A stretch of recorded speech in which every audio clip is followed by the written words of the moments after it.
Good afternoon, everybody. So today we're going to talk about the technologies of World War I. Throughout this lesson, we are going to complete a KWL. For those of you that don't know what that is, it's what you know about the subject, what you want to know about the subject, and what you've learned. So to start off, I want to see what you already know about the technologies of World War I. So I'm going to give you about 2 to 3 minutes, and you're just going to complete the K and the W. So what you know and what you want to know. I want you to write this down on your own sheet of paper, and then we're going to share with the class. So go ahead, take about 2 to 3 minutes, and then we will go ahead and complete the class's KWL. When you're done, please make sure to put your pencil down so I will know who's finished.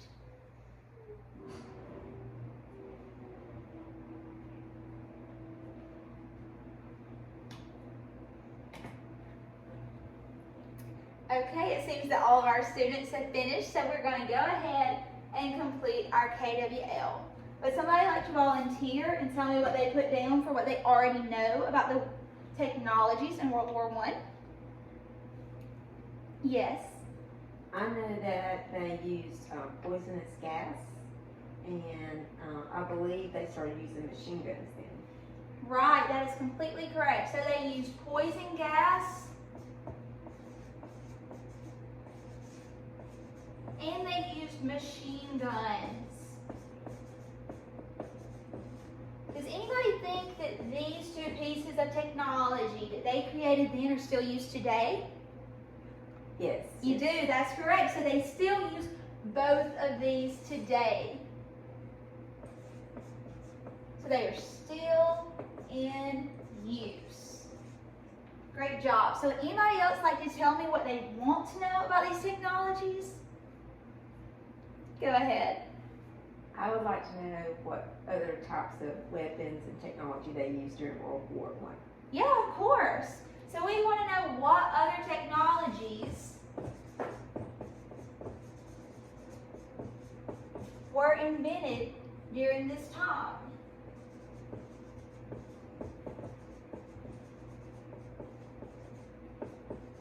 I wonder if they still use these other technologies that were invented. I don't know. So now we're going to go ahead and we're going to watch a video on some technologies that were invented during World War I. So I want y'all to all pay super close attention because after the video we are going to fill out and complete our KWL. So I want you to have something that you have learned in this video.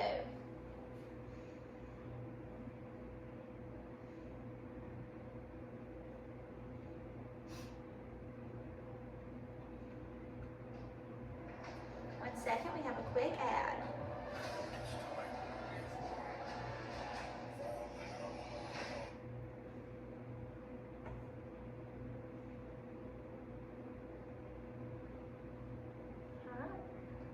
Infantry weapons in World War I.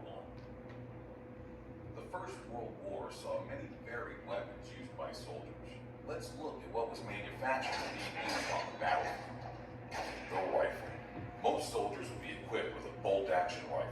Rounds were fired individually, with the bolt being opened and closed after each shot. The rifle was reloaded by loading the clip into the magazine, and they had to be cleaned regularly because the dirt in the trenches could jam the firing mechanism.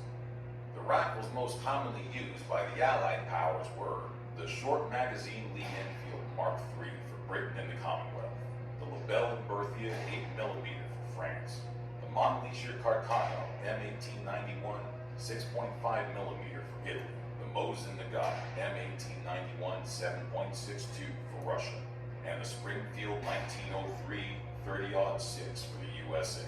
For the Central Powers, the rifles used were the Mauser Gewehr 98 7.92mm for Germany, the Steyr Montleasher M95 for Austria-Hungary and Bulgaria, and the Mauser M1877 7.65mm for Turkey. The bayonet continued to see use in the First World War. However, its use was now more psychological than practical. They resembled a knife that would fix onto the end of a rifle and be used for close combat fighting. They were also used by soldiers for non-combative use, such as opening cans and toasting bread. Machine guns of World War I were modeled on Hiram Maxim's 1884 design. With a sustained fire of 450 to 600 rounds per minute, waves of troops could be cut down. Put simply, the machine gun could have the same worth as 80 rifles. Noteworthy weapons include the heavy machine gun used by Germany, the Maschinengewehr 08, the LMG used by British forces known as the Lewis gun, which featured a top-mounted pan magazine, and the BAR, or Browning automatic rifle, which was used late in the war by U.S. forces and was quicker to reload than the Lewis or French shotgun. The submachine guns, such as the German MP-18, were used in the last parts of the war. The submachine gun was developed during the war as an effective portable firepower solution. They proved effective in close combat trench fighting by German stormtroopers. Flamethrowers were a terrifying weapon, first brought to the battlefields of World War I by the German army. Tanks on the soldiers' back used nitrogen pressure to spray oil fuel, which was ignited as it left the muzzle of a pipe. Grenades were used to clear out the enemy in their trenches and dugouts. They were either hand-thrown or fired from a rifle, and depending on the type of grenade, would either detonate on impact or via a timed fuse. The pistol was issued to officers, pilots, and tank operators.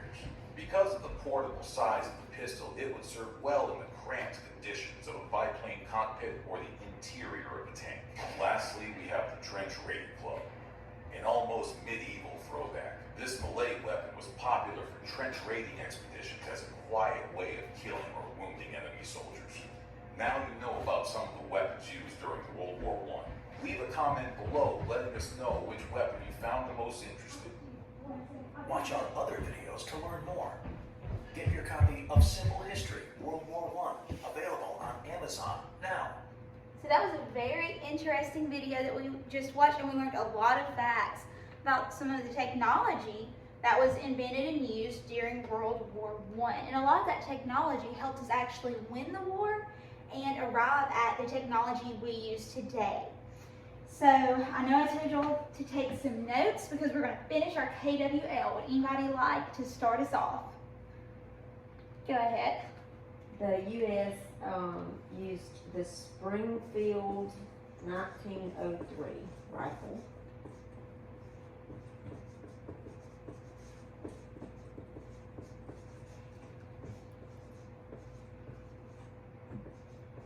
Great. And we still see a lot of people using rifles today. Do y'all know what rifles could be used for today? For hunting. Yes. So especially in the South where we are, a lot of people still use rifles to hunt deer and turkey and things like that. It's very cool. And they mentioned Browning brand, which Yes, the Browning brand. A lot of hunters and people here in the South know that brand very well. And it is a very reliable brand as well. You have any other facts? Yes. one machine gun was as good as 80 rifles. Yes, so one machine gun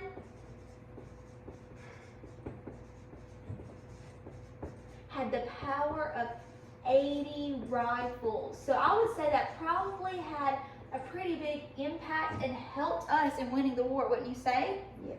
Yeah, it's a whole lot more power. So if who we were fighting had rifles, but we just had one machine gun, then we could easily defeat and defend ourselves. Does anybody have any other ones? Go ahead. I didn't know this, but they said that a grenade could be hand thrown or rifle thrown. So grenades could be hand thrown or rifle thrown. And why do you think this might be useful or important? Because the rifle could probably throw it farther than the hand.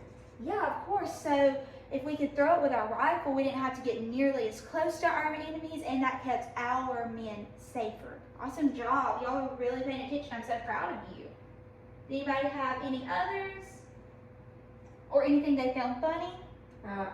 Yes, the bayonet was just like for psychological, so like scared people, so, but not really used for combat, and they used it to toast bread. Exactly, yes. So the bayonet, and when we see it, I know I'm very scared and I'm gonna be like, whoa, I'm gonna back up. But they didn't even really use it for that purpose. They just used it to kind of be like, hey, you know, like, don't mess with us. And like you said, they toasted bread and they also opened up cans with it. Yes.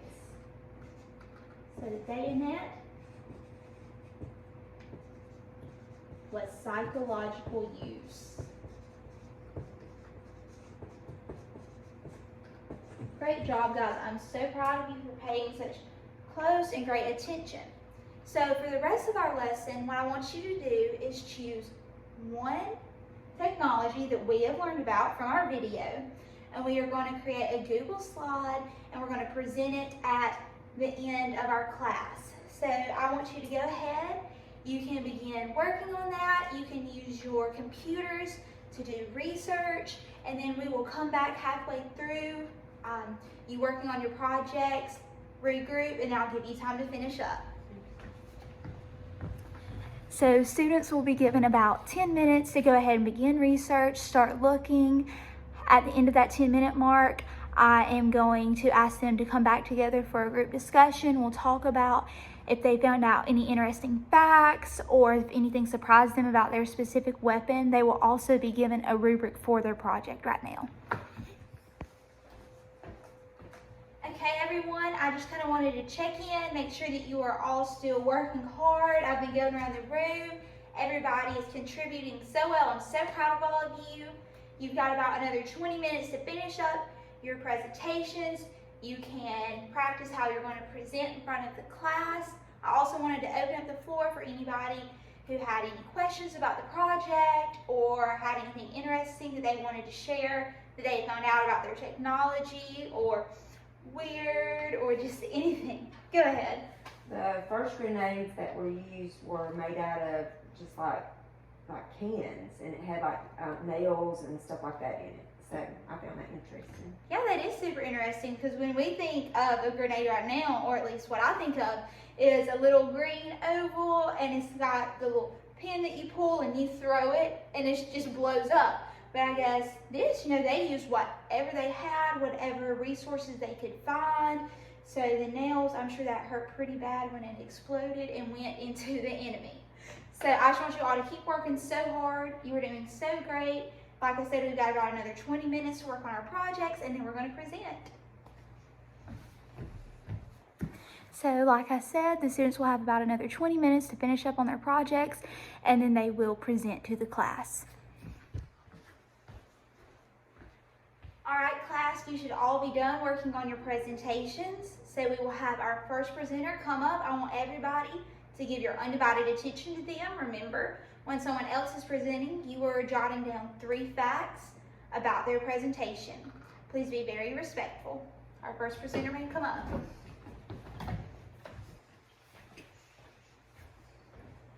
So, first thing that we're going to talk about is grenades of World War I. World War I started in about 1914, and the early grenades were used to fight in the trenches and were made of old cans filled with nails and bits of metal, and they were packed with gunpowder.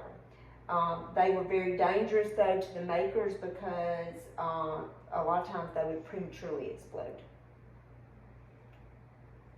By the end of 1915, all armies were being supplied with hand bombs.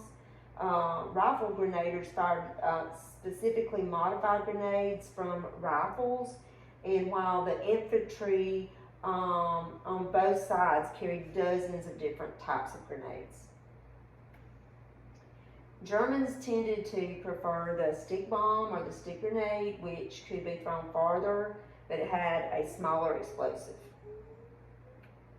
The British and the Canadians like to use the egg-shaped hand grenade, which could be thrown about 30 meters, but it did carry a higher charge, so a bigger explosion. All major assaults required attacking troops to carry extra grenades to capture their objectives, and hold against the enemy counterattack. It was used a lot in hand-to-hand combat. So the biggest thing is that grenades could hurt other people, so good to know. After pulling, the thrower had about 5 seconds to throw the grenade. And that's grenades of World War I. Thank you so much, Susan. That was great. I know that everyone else's will be just as good. Like I said, I'm so proud of all of you. That is all that we had today. I hope that you all had fun with this, and I will see you next time.